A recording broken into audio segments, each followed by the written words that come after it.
Most people walk into a room looking for a seat. A billionaire walks into a room and decides who is allowed to sit next to him. A young, aggressive CEO was trying to acquire a smaller tech firm.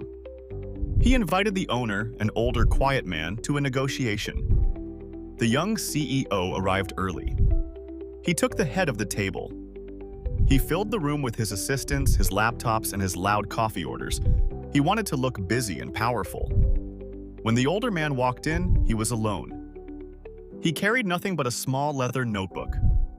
The young CEO smirked. "Sorry, we're a bit crowded today. We're handling 3 other billion-dollar mergers as we speak. Let's make this quick. Here's our offer." He slid a contract across the table. It was low, very low. "Take it or leave it.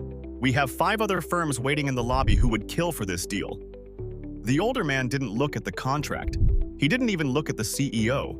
Instead, he stood up, walked to the corner of the room, picked up an empty chair, and moved it right next to himself at the far end of the table. He sat down and stared at the empty chair for 60 seconds of pure, agonizing silence. The young CEO started sweating, losing his cool. What are you doing? Is someone else coming?"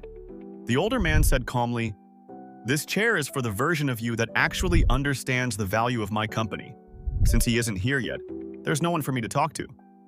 The older man stood up to leave. The young CEO panicked. He realized his busy act had made him look desperate and disorganized, while the older man's silence made him look untouchable. "Wait, forget the assistants. Everyone out. Let's look at the numbers again, properly." By moving one chair and saying nothing, the older man had stripped the powerful CEO of his entire defense. He didn't fight the noise. He let the noise defeat itself. In any negotiation, the person who needs the least has the most power. The shadow logic is simple. If you try to prove you are important, you've already lost. True power is the comfort of being the only person in the room who doesn't need to speak to be heard. The world is full of loud people who own nothing.